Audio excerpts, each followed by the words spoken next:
Ohio State, historically, good program. You're not Notre Dame. You're not USC. You're not Alabama. You're not even like Florida, kind of. Like, this is an insanely horrendous take.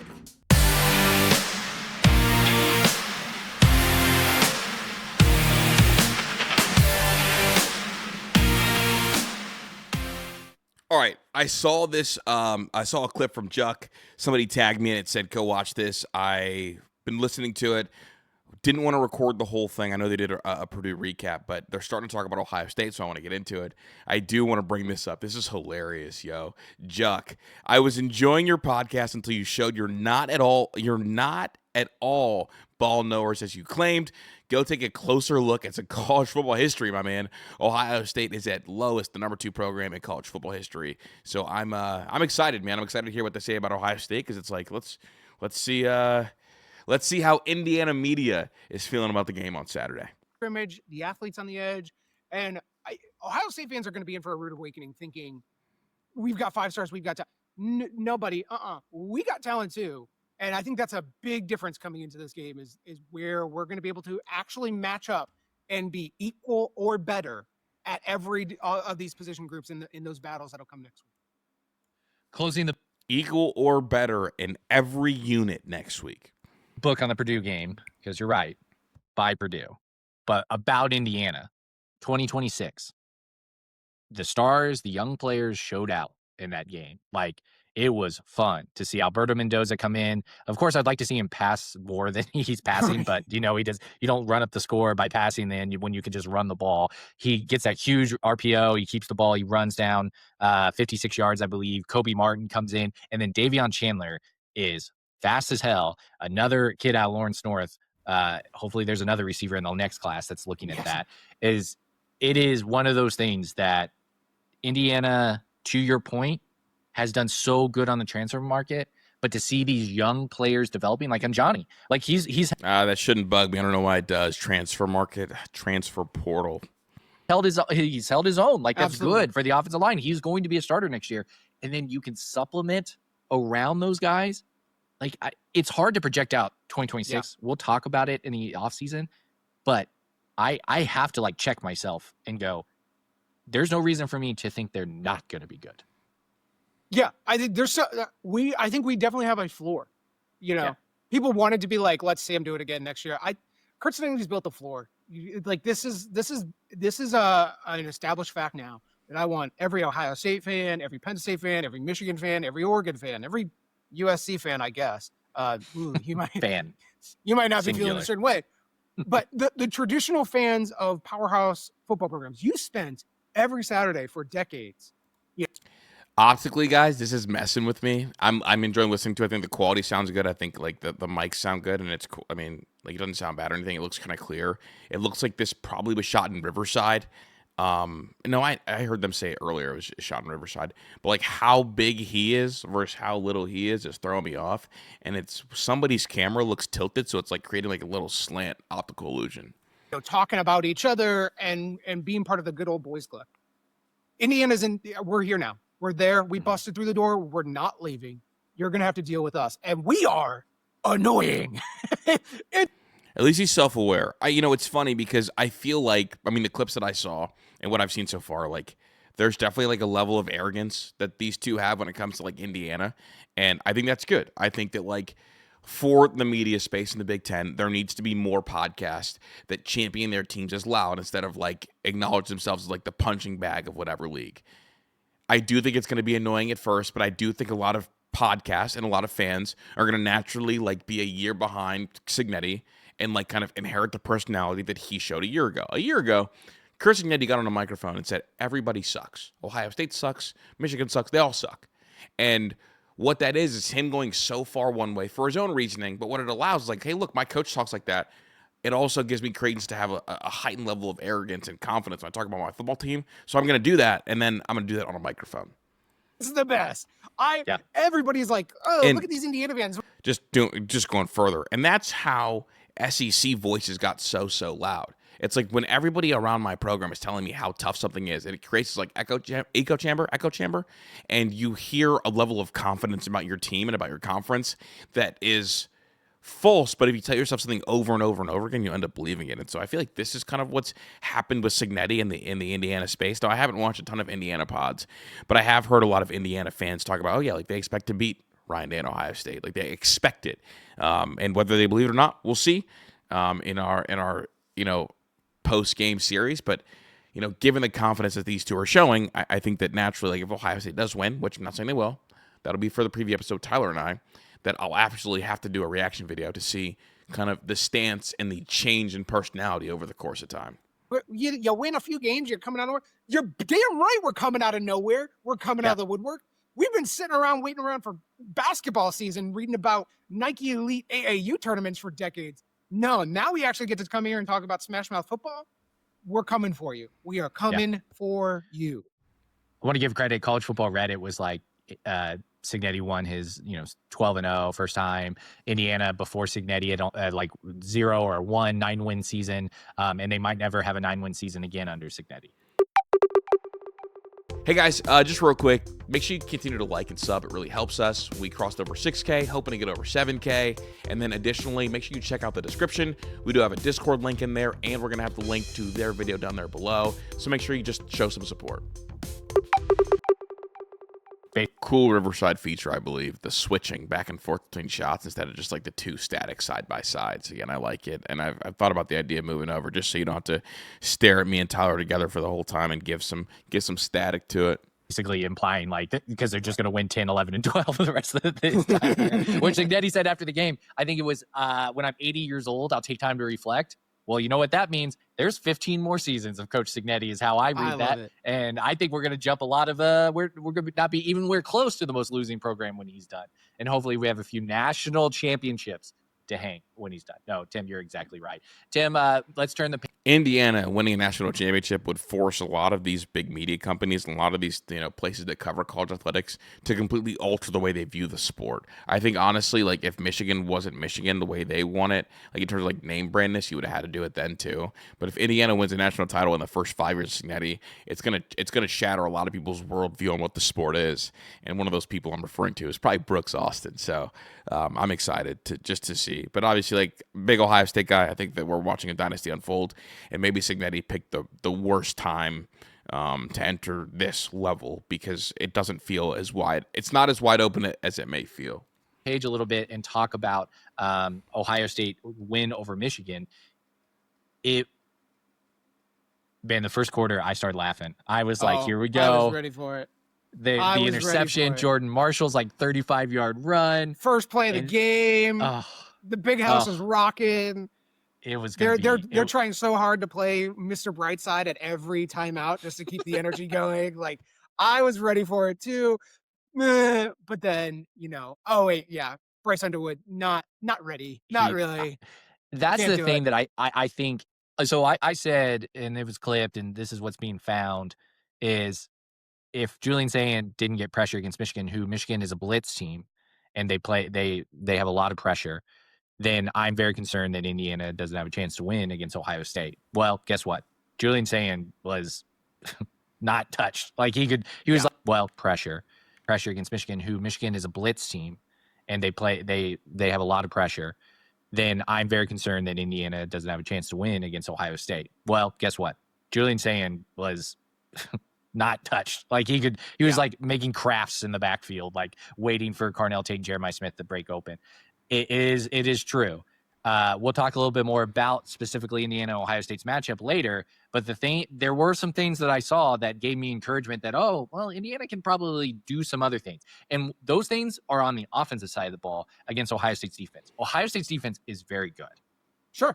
Michigan's offense is still very bad. Very bad. Very bad. Yeah. And when Jordan Marshall went out of that game because he couldn't even lift his right arm, Michigan did nothing. And in the second half, they did nothing. And sorry, Ohio State fans, Bryce Underwood isn't quarterbacking Indiana Hoosiers. It's Fernando Mendoza. It's the receivers on Indiana. Michigan has our leftover receivers that Signetti just told to leave the program. Right. We've got Elijah Serrato, Mark Cooper Jr. Hopefully EJ Williams is back. Weird injury. And then, of course, Charlie Becker. Great White Hope. Like He's fantastic on a mic with the way he conveys thoughts. I think he's a good communicator. I'm very impressed with him. I wonder what his background is. Are coming for it. That's the thing. Yeah. Hey, Buckeye fans, Michigan's best receiver was like Indiana's 6th best receiver last year. Donovan McCulley couldn't get snaps on last year's Indiana's football. Donovan McCulley is not Michigan's best receiver. Andrew Marsh is. Now, I know he didn't appear in that game, but Andrew Marsh has been one of the better receivers in the Big Ten the entire year. But okay, it's, I get it. It's for Indiana fans, right? I keep telling myself the pod's not for football fans, it's for Indiana fans. Team. What do you think is coming for you next Saturday? Get the fuck out of here if you think this Buckeye defense is going to hold us to 9 points or some shit. Absolutely not. I was with you. Like, I do worry about our defense against the Buckeye offense, but I feel way more confident about our offense looking way better than it did last year at Ohio Stadium. This year now at Lucas Oil, and Fernando Mendoza cooking them up. There's still some great players on that defense. Caleb Downs is a wrecking ball. Arvell Reese, top 5 NFL pick. Absolute rocket machine. The traitor, Caden Curry, is very good. He left Indiana to go to Ohio State because he doesn't have the confidence in himself to help change a program. So he just goes to the good team and is like, look at me, I'm so good. He had to be Kevin Durant and just join an all-star team. Okay, fine. Yeah. Good. Or he cared about his football career.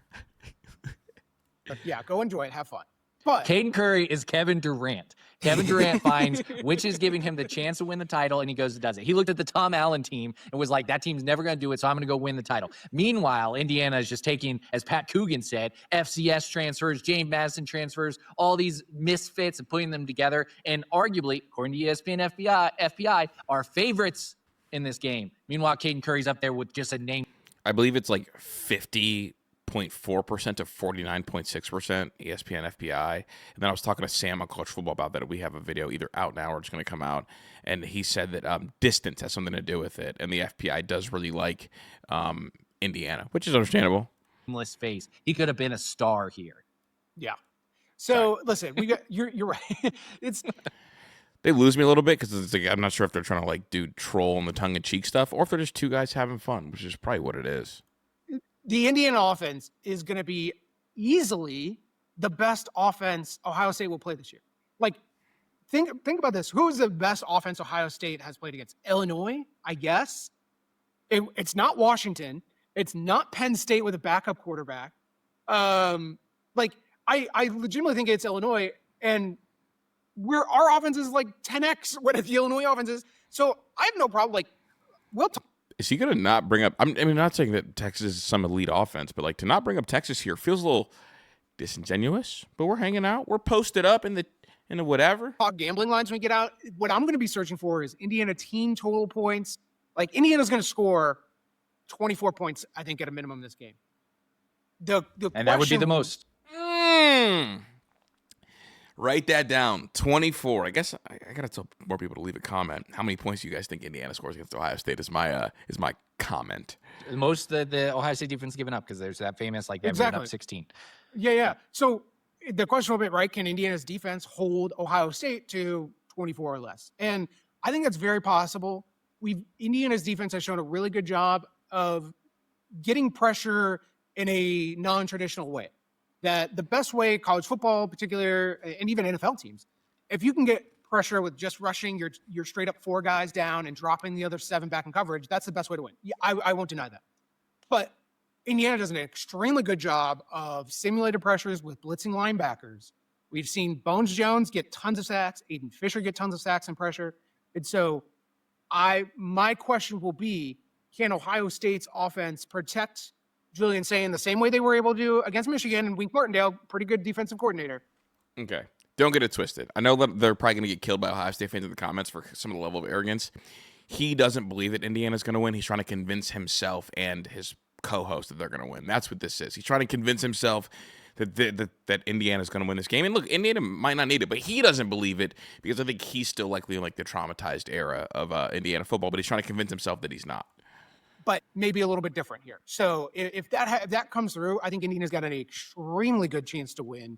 because I think people are overrating the Ohio State defense against Indiana's offense. And I think our defense is much closer to the talent level and the ability of the Ohio State offense to be able to shut them down some. The talent level and the Indiana's offense. And I think our defense is much closer to the talent level and the ability of the Ohio State offense to be able to shut them down some. Number 1, number 2 in both the college football rankings, AP poll, and coaches poll, and also most metrics, especially now after Texas A&M loses. Is this the best conference championship game? And I want to give a couple caveats because the SEC, Alabama, Georgia, those couple years where they were playing out of each division back in the day when we had divisions were obviously great teams. LSU probably, I don't remember who LSU played in 2019, but probably a good team out of the East, most likely Georgia. But then the Big Ten has never, ever had this because when we were playing divisions, it was... It was the Little Sisters of the Poor in the Big Ten West. We were like, I guess Iowa again? Hey, can Iowa get some here's special Wisconsin teams to lose 56-0 to Ohio State. You know, Purdue made it twice out of the Big Ten West. That tells you all you need to know. Exactly. This is easily the best conference championship game. I mean, you're going to get Alabama, Georgia, but anybody who is a ball knower, we are ball knowers. This is a ball knower podcast. Is that Georgia and Alabama are flawed teams. Alabama has, like, Kalen DeBoer can cook some things up, but, like, that defense is not good. They gave up 20 points to Auburn, who is terrible offensively. Georgia, extreme play with your food type of a team. I mean, Georgia Tech couldn't do anything to do that. Otherwise, Georgia was dying to give that game away. Kirby Smart, I mean, good coach, but, like, has shown the propensity. Calling Kirby Smart a coach is funny. I don't know. I think he's a good coach. I think he's got one fatal flaw, and it's like he, won't like really up the score when it comes. Not up the score, but like really go after an elite offensive coordinator. But they're letting Bubba fly on the job. That felt wildly disrespectful towards Kirby, who I've had doubts about, but I don't know. To not show up in big games in certain ways. So. That game I think is more about can Alabama make sure they get a bye in the playoff if they lose? What does this look like for the bracket in terms of how it's set up? But the best game, the game that everybody's been looking for, and it's what I tweeted out, which is the Big Ten championship game is the preview for the national championship game. I feel so confident about that. Last week you asked me like, hey, who is the so real quick? So the Big Ten championship up, but this is so funny because it's not the split screen down the middle like StreamYard has, and it's like he's in the middle and they're going to cut back and forth. It's like really noticeable, like when someone else is like doing other stuff during the cutback, which happens during shows. Like you look stuff up, like try to find stuff, like try to organize your notes, like look at what's next, get ready for a transition point. That's kind of what working with the coast is all about. And he, I think, can tell because he's locked in and going on a little bit of a rant with not a whole bunch of substance, but some decent takes. Best game, the game that everybody's been looking for, and it's what I tweeted out, which is the Big Ten. Watch his eyes. He's likely got two screens here, Mike just off camera, and he's doing something. And it's funny because it's not the split screen, we're not watching the one guy on one half while he just gets to mind his business. It's like we're just focused on this main subject. And championship game is the preview for the national championship game. I feel so confident about that. He's reading something. Last week you asked me like, hey, who is the team that you're sort of most worried about that isn't Ohio State? And I said Texas Tech, and I think that's true. I would be worried about playing Texas Tech. But I think it's very clear to me. It actually might be very clear to me that the three best teams in college football are from the Big Ten, and that Oregon is the third best team. So this is a changing of the guard season, I believe, that's coming up here, and that it's taken the national media a little while to realize it. But when this playoff bracket happens, that's what they're going to see. And Indiana, Ohio State, this game coming up, it'll be real interesting how things play out. Both teams knowing that they're still going to get a bye and could very well be playing each other for a national title. Does any team hold anything back in this Big Ten championship game? Do certain players maybe sit out or get pulled a little bit early if they got a little tweak here, right? That will be really interesting to me to think about in terms of its implications for the entire college football season on Saturday. Here's my thing about motivation. Indiana is going to go balls to the wall to win this game. I hope they do. I hope they do. And if they lose, I will probably come on this podcast and say they were hiding things. But they were going to go balls to the wall in this game because we know that's what Signetti does. Like, it's every team, and he's going to go out and try to win every game, and it's history. Last year, I'm a firm believer that Signetti coached that game not to get blown out. I think he did the same thing in the playoffs as well. That's just me. Like, we've never won the Big Ten championship game in a Big Ten championship title. We've shared it back in the 60s. But, like, it's history. And I think Signetti cares about that stuff, and I think it's going to be important. On the other side of the ball, I don't think Ryan Day likes Signetti. I think we saw that last year when he couldn't get the ball. College football coach likes Signetti, to be 100%. And I think if he has the opportunity to rub it in, he's going to rub it in. That's how it is. And by the way, I'm not. If he didn't rub it in against Jerome Moore, he won't rub it in against Signetti. I think there's a lot of mutual respect there. I mean, Signetti's from a really great tree. The Saban tree was honestly more powerful than Nick Saban, and I would love to do a video kind of detailing more of what happened there, but can't get enough reliable sources. I don't think he dislikes Signetti. I think that, some of the stuff is bulletin board material, but like if he didn't rub it in against Jerome Moore, there's no way he was going to rub it in. I don't think he's going to rub it in against Signetti. I don't. It doesn't really strike me as who Ryan Day is unless he genuinely dislikes you and like he genuinely like disliked Dabo Swinney. But I think there's a lot of mutual respect between Ryan and Sig. I'm not mad about that. Are you mad about that? I'm not mad about that. Good. I'm glad you hate my coach enough to do that. Tom Allen, they literally like pat him on the head and be like, he's such a nice guy. like that type of stuff. Like you hate my coach. And I appreciate that about him. Honestly, there's some level of how I feel about Vanderbilt right now is Vanderbilt story is like a really cool story, but I hate Diego Pavia. I hate how he talks and all this type of stuff. But if you're a Vanderbilt fan, you love Diego Pavia. I think that has more to do with the Heisman Trophy stuff and Vandy trying to snatch it away. Yeah, like Ohio State fans hate Signetti because of how he talks. There's the gif that's on Twitter of Will Howard stamping out the little cigarette. Like they hate Signetti so much. That's good for me as an Indiana fan. And speaking of hate, Brian Hartline comes on Twitter. Brian Hartline, the man who has had the best receiving room in the history of college football for the last decade. Like he has turned Ohio State into wide receiver U. It's not LSU. Sorry, it's not. No. Brian Hartline has done that. Brian Hartline is a phenomenal wide receiver coach who just now became an offensive coordinator, who has not taken any head coaching job. What he has, the bones in his closet, I don't know. You don't know. We're not here to speculate. We're just asking questions. But what Brian Hartline is out here tweeting the week of the game against Indiana is best O-line running backs in the country, best tight ends in the country. Tried. They do it all. Best quarterback in college football, best receivers in the country. All caps, not close. Unless you're blind or don't know football, pick one. Just let me know. Best thing about 12-0, don't even start about the defense. That is his tweet. It doesn't make sense in all parts because he's probably an idiot, which is why he can't get a coaching job. But he can recruit and he can do all of his stuff. But why the hell would you tweet that the week you are playing arguably the most petty defensive coordinator in the country in Brian Haynes? Just because you're not worried about the extracurricular stuff, right? Like, as an OC, he's got to feel really good about where he's at. He's the OC, like pumped up his unit. That doesn't feel too criminal. Setting it up. Come catch these hands, Brian Hartline. Come catch these hands. Get your clown shoes ready and dance for me. We're gonna really see if Brian Hartline can coach up a protection scheme. We're gonna really see if Brian Hartline can appropriately call a run game to support his quarterback.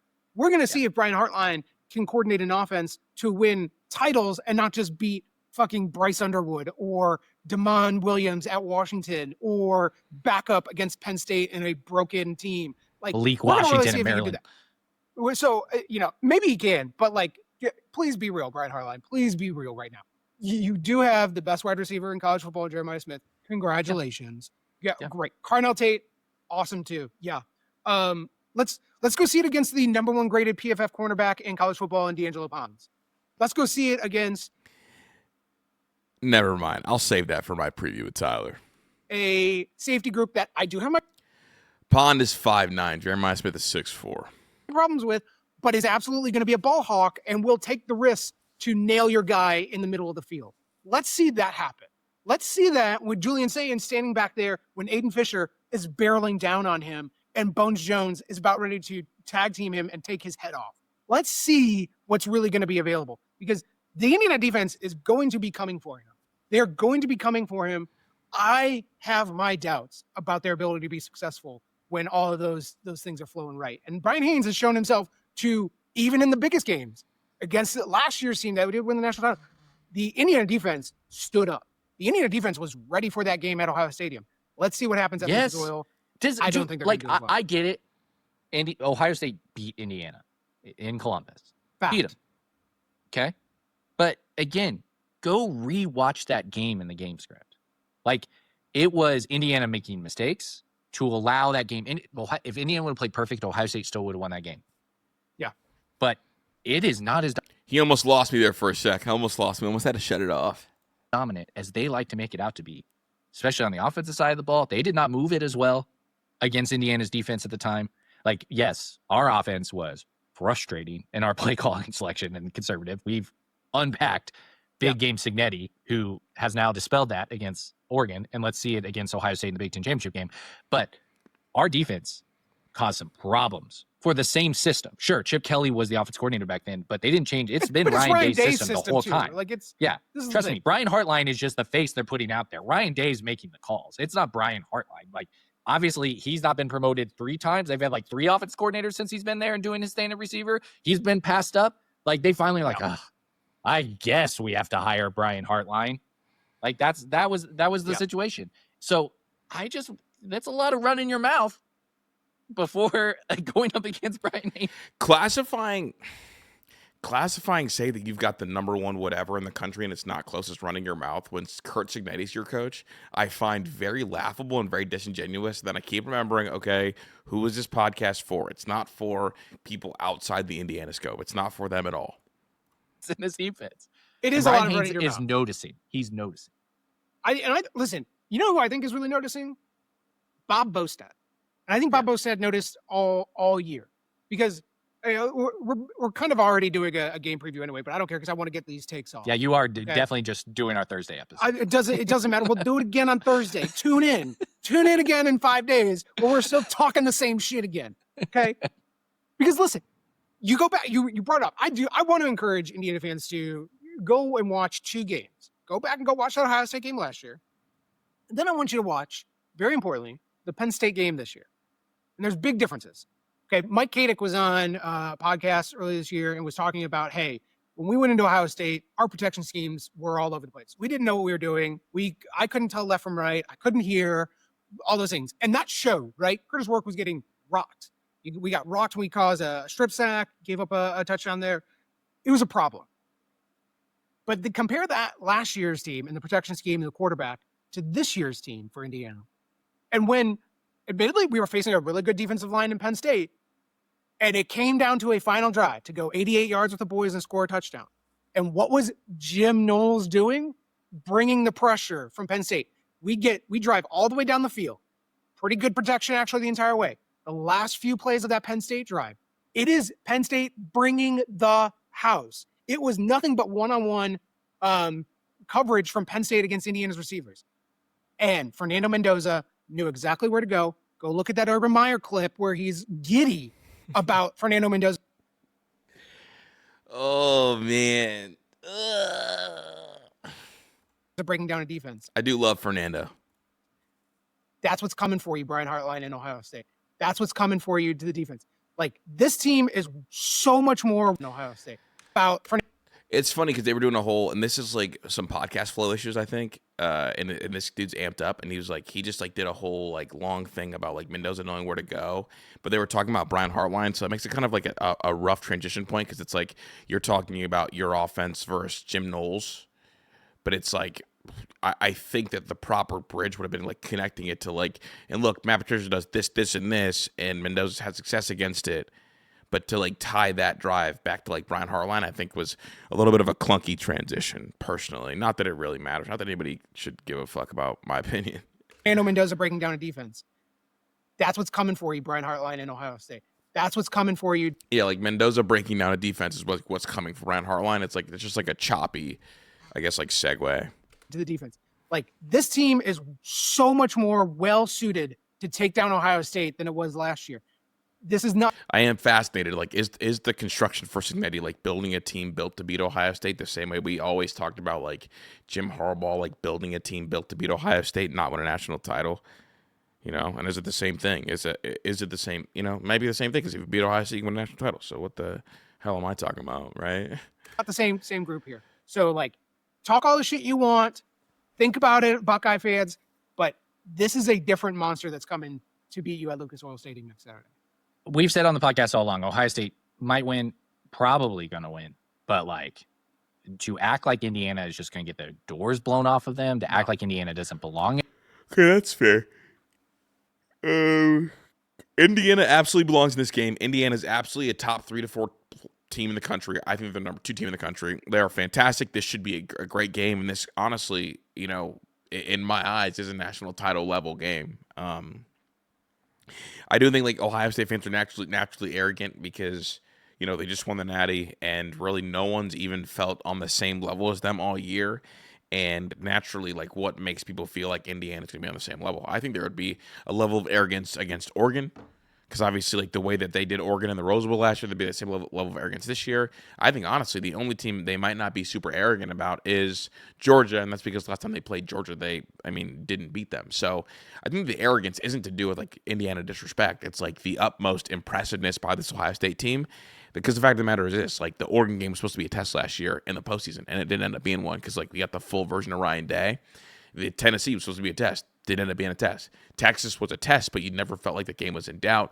Notre Dame was a test, but never felt like it was in doubt. So think about it, bro. You had, like, a pretty, not a ton of adversity for a national title run last year. And so Ohio State feels like the team, and they should feel like the team because – you know, last time we were on the field with you guys, like it wasn't, not you guys, but last time we were on the field with Indiana, Ohio State felt like by far and away the more talented team that was kind of being held back. And I think that a lot of Ohio State fans acknowledge or would say that like this Ohio State team this year is an upgrade on offense and on defense than last year's team. And even if Indiana was an upgrade on both sides, it doesn't match it because Ohio State won a natty and got better. So how much better would Indiana have to have gotten is the reason for some of the arrogance from Ohio State fans. And look, like when you win a championship, you earn that as a fan base. In this game is a joke. Like I can't take you seriously. I just honestly can't take you seriously. I'm not here predicting Indiana's going to blow out Ohio State. I'm not saying that. I'm not even indicating that. But just to act like we don't deserve to be on the same playing field, get the hell out of here. Not true. Speaking of getting out of here, Tim, you're going to the Big Ten Championship game, and you just let me know that you think you're sitting on the Ohio State side.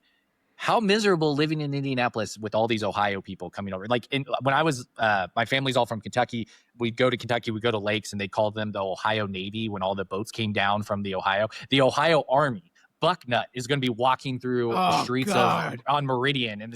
Okay, this is the clip that Juck posted on Twitter. That got this some attention as people started tagging me. So keep this in mind. This gentleman on the left just did a whole big thing about wanting people to like who he's deciding he's going to take serious and who he's not going to take serious based on some of the stuff they say about the game. And then we're going to segue right into this point, which is the clip of some absurdness that makes a lot of people not want to take him seriously. So let's streets of Indianapolis, going to Broad Ripple, like. Are you just like gonna bring some hand sanitizer everywhere? I'm gonna have to break out my COVID era mask to like get rid of all of the. Just to block your facial expressions. Like you need sunglasses and a mask, so like rolling your eyes when they're going OH and then like all this type of stuff. It's coming. They're the worst. I can't stand them. They think they're just like God's gift to college football, and it's just like you're not even close, really, if we're being honest. And listen. Indiana is about to be God's gift to college football. Thank you to our Lord and Savior. What does that mean, God's gift to college football? I think that we're the only team that could say our birthright is 11 wins. I think we travel the best. Huge brand, iconic helmets. I think Ohio State fans should feel special because they root for a really special university. But the fact that they travel the best. And are the loudest. I don't know. I don't think no one says God's gift. I think I don't know. Maybe like, that's a weird way to put it, I guess. Signetti. But like, Ohio State, historically, good program. You're not Notre Dame. You're not USC. You're not Alabama. You're not even like Florida, kind of like. This is an insanely horrendous take. And again, we're like 3 minutes removed from him saying, if you think that I can't take you seriously, XYZ about Indiana. And then this gentleman says, you're not Notre Dame. You're not Florida. You're not LSU. You're not Alabama. First of all, dog, you're in the Big Ten. Act like it. Second of all, just an egregious take. Ohio State is a top 2 program in America at the worst, like Chuck said earlier. But like Ohio State, historically, good program. You're great program. Great program. You're not Notre Dame. You're not USC. You're not Alabama. You're not even like Florida, kind of like you're not even in a way LSU. Like no. You're not. You're just kind of the best of the Big Ten East for years. So like, pipe it down some. I'm not excited about it, but I do. This is one of the horrendous worst takes I've seen on anybody who has a microphone and talks college football and claims to be ball knowers. Horrendous take, and gonna get flamed for it, I'm sure, because it's incorrect.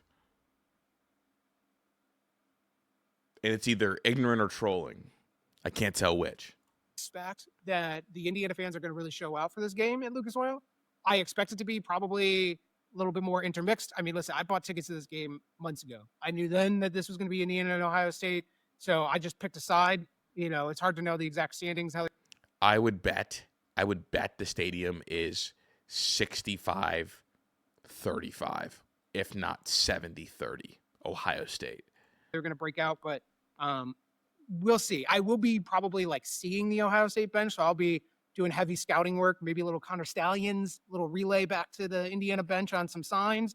We'll have to see. I'm going to have to really study the tape this week, but I'm going to be ready to take down the Bucknut, whatever the hell his name is, on Saturday. Well, there's going to be a lot on Saturday, and you can follow us on all the different channels: TikTok, Instagram, Twitter, YouTube.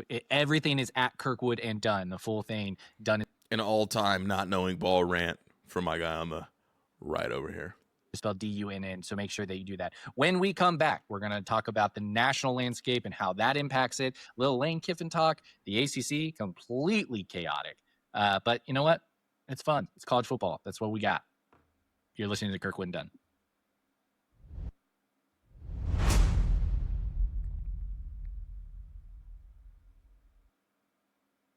My bad on the transition there. Video podcast will learn that we don't actually take a break during it. We just cut it up for the audio, but it's totally fine. We need a commercial. If you'd like to sponsor the Kirkwood Dunn episode and are okay with us making, hey, it's episode 69. Nice. Yeah. Nice. You're okay with those jokes, that we're good. All right. So Lane Kiffin. All right, don't really worry too much about their Lane thoughts, but that's them. As always, go like and leave a comment on their video too. Appreciate you guys. Got a ton of content. Honestly, it's funny because I like probably 5 long form videos all recorded and ready to roll. Just trying to like space them out and put them out. Thank you for 6,000 subs. It's been awesome. The goal now I think is like 10,000 subs by the end of the year, and I would greatly appreciate every like, every comment, every share. And I'll talk to you guys.